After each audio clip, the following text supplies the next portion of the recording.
नौजवान साथियों, पत्रकार बंधुओं, प्यारे भाइयों और प्यारे दोस्तों, आज की इस सभा का मकसद मेरे से पूर्व वक्ताओं ने बड़े विस्तार से बताया कि 25 तारीख को भारतीय संसद के चुनाव होने जा रहे हैं और इसके अंदर आपको चयन करना है कि आने वाले भविष्य के अंदर आपका कौन जनप्रतिनिधि है। दोस्तों, ये देश जिसे 75 साल देश की आजादी को हासिल किए हुए हो चुके हैं, अनेकों प्रधानमंत्री आए और उसके बाद बदल गए, कुर्सियां बदलती रही, नेता बदलते रहे, लेकिन चुनाव जिस तरह का आपकी बात देखा जा रहा है ऐसा कभी नहीं देखा गया। वो क्यों? क्योंकि 10 साल पहले भारतीय जनता पार्टी ने लोगों को एक भूलेखा दिया कि कांग्रेस के 70 साल नहीं 65 साल के राज के बीच जो हिंदुस्तान का रूप होना चाहिए था वो दे नहीं पाए।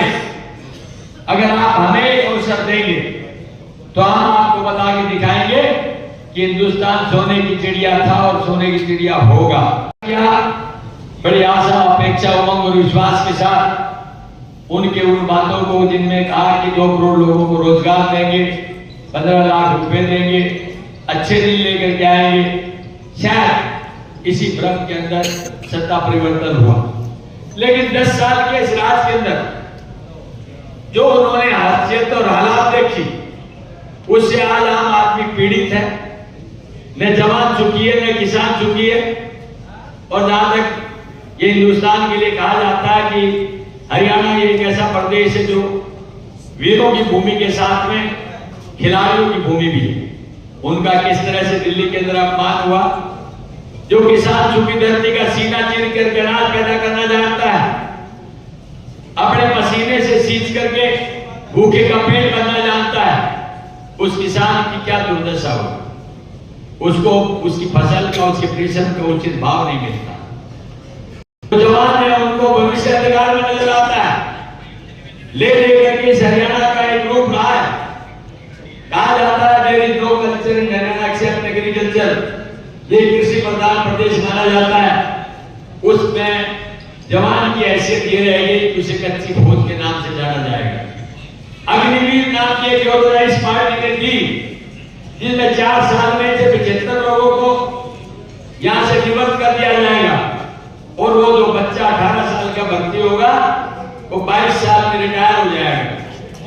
उसका नारनौल में पहुंचना है 10 बजे। चौधरी भूपेंद्र सिंह हुड्डा जी और चौधरी उदय भान जी हमारे अध्यक्ष महोदय के साथ और भी कई नेता वहां पर आएंगे नामांकन के समय में। मैं अपेक्षा करता हूं आप सब लोगों की जबरदस्त हाजिरी रहेगी और यहाँ पर जितने साथी हैं हमारे यहाँ पर बैठे हुए हैं जो नेतागण, इनसे मेरा निवेदन है कि अपने साधनों की व्यवस्था और जाने आने की व्यवस्थाएं मैनेजमेंट के माध्यम से आप कर लें, ज्यादा से ज्यादा संख्या में वहां पहुंचे इन शब्दों के साथ। क्योंकि अभी दादरी का प्रोग्राम है, फिर भागड़ा का है, काफी लंबा समय लगेगा। लेकिन मैं ये कहूंगा कि 3 तारीख की नॉमिनेशन के बाद में फिर भिवानी में आएंगे और उसके बाद जो जो कार्यक्रम आप बताएंगे उसके अनुसार अपन काम करेंगे। मैं तो आपसे यही निवेदन करूंगा कि मैं हाथ जोड़ के निवेदन करता हूं कि 25 तारीख को आपको बड़ी संजीदगी के साथ वहां पर खड़ा होकर के अपने मत का प्रयोग करना है, ताकि 4 तारीख को जो रिजल्ट आए वो आपके लिए एक बहुत खुशी का मौका मिले। क्योंकि भारतीय जनता पार्टी का एक नारा उसे हमें खत्म करना है। वो कहते हैं 400 पार दो, हम आपका संविधान खत्म कर देंगे, संविधान बदल देंगे। लेकिन हमारी जनता कहती है तुम क्या संविधान बदलोगे, हम तुम्हारी सरकार बदल देंगे। ये सरकार बदलाव का काम है और बदलाव होगा। जैसा कि माहौल बन रहा है, मैं देख रहा हूँ जो उत्साह पूरे प्रदेश में, नहीं देश के अंदर देखा जा रहा है, बदलाव का एक माहौल देख लिया जाता है। बदलाव हो रहा है, होगा। भाजपा जा रही है, कांग्रेस आ रही है। आप सबका बहुत बहुत धन्यवाद। जय हिंद, नमस्कार। से आज इस समाज का हर वर्ग दुखी है, चाहे वो किसान हो, चाहे व्यापारी हो, चाहे कर्मचारी हो, कोई भी व्यक्ति हो। तो आज पूरे देश के अंदर एक मायूसी का माहौल है और इन सब बातों को देख करके पूरे हिंदुस्तान में एक बदलाव का माहौल बना हुआ है। हमारे नेता राहुल गांधी जी ने पूरे हिंदुस्तान को पूर्व से पश्चिम और उत्तर से दक्षिण कहीं पैदल चल करके पार्टी से चल के ये आम आदमी की समस्याओं को जानने का प्रयास किया, जिससे उनको इस बात का एहसास हुआ कि हिंदुस्तान के लोगों या तो सोचो और समझो, वरना तो आने वाला भविष्य बड़ा अंधकार में होगा।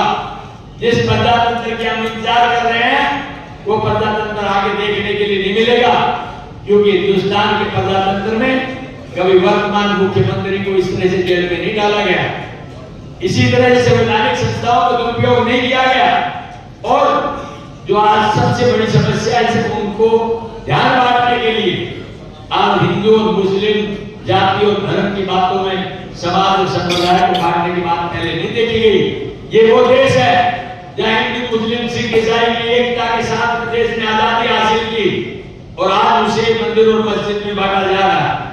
ये अब सिर्फ आपको सोचना है कि हम इसको किस दिशा में ले जाना चाहते हैं।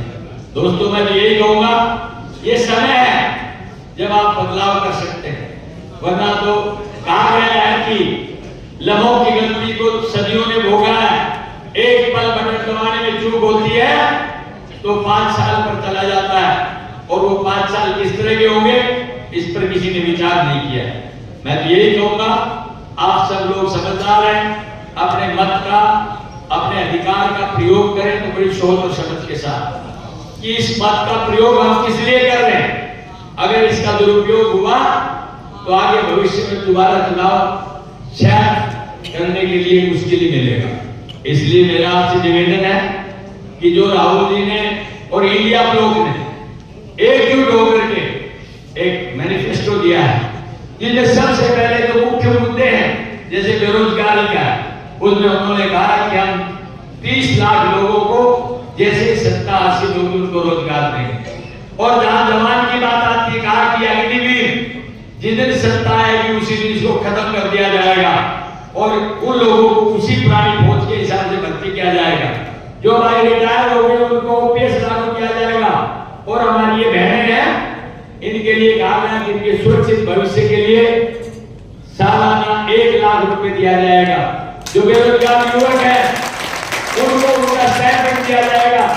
ऐसी कितनी योजनाएं हैं। मनरेगा को कितने दिनों से भाजपा क्रिटिसाइज करती रही थी, उसी मनरेगा को आज सबसे कामयाब स्कीम माना गया। यह है कांग्रेस की प्रणाली।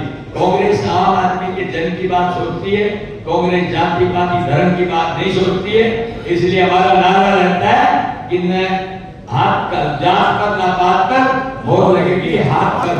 कोई भाई आपको बांटना नहीं चाहता है तो आपको बढ़ने की जरूरत नहीं। ये कांग्रेस पार्टी सेक्युलर पार्टी है जहाँ सभी धर्मों को सभी जातियों को मिलाकर के लड़ा जाता है। मैं समझता हूँ भिवानी जिसे छोटी काशी कहा जाता है वो ऐसी पार्टी है कि जिसके लिए मैं कहूंगा कि इस देश की आजादी के अंदर बहुत बड़ा हाथ रहा है। और भिवानी की जो बात करें हम, तो मैं ये भी निवेदन करूंगा कि यहाँ अनेकों, एक नहीं अनेकों मुख्यमंत्री आपने दिए, जिसमें जोरबंसी लाल जी भी रहे, बिलास लाल जी भी रहे, हुकम सिंह जी भी रहे, और कहीं ना कहीं चौधरी भजन लाल जी और ओम प्रकाश चौटाला जी और देवीलाल जी के तार भी हमारे से जुड़े रहे। आप राजनीतिक रूप से बड़ी समझ रखते हैं, इसलिए अपनी समझ से काम लेना। मैं तो एक साधारण परिवार से चल के, जैसा भाई शशि अभी बता रहे थे, मेरे साथी थे, मेरे क्लास फेलो भी थे, यही इसी जमीन पर रहा हूँ, इसी जगह पढ़ा हूँ, इसी जगह पढ़ा हूँ। और भाई बहुत से पत्रकार मेरे से पूछने लगे कि भाई भाजपा के लोग ये कह रहे हैं कि तो महेंद्रगढ़ का इसका भिवानी में क्या लेना देना। तो भाई मैं तो पहला अलीगढ़ भिवानी में है, महेंद्रगढ़ मेरी कर्म क्षेत्र है, मेरा भिवानी और महेंद्रगढ़ से माँ और मौसी का रिश्ता है, इसलिए उनको नहीं समझाना चाहता हूँ। तो आपने एक बात मैं कहना चाहता हूँ कि जिस दिन आप मौका देंगे, आपका आशीर्वाद रहेगा, उस दिन मैं इतना कह सकता हूँ कि आपके दिए हुए उस सहयोग, साथ और आशीर्वाद को हमेशा ऊंचा करके रखूंगा, कभी नीचा नहीं जाऊंगा। मुझे पूरी आशा है कि सारे भाई एक एक वोट के लिए पूरा प्रयास करेंगे, लेकिन वोट की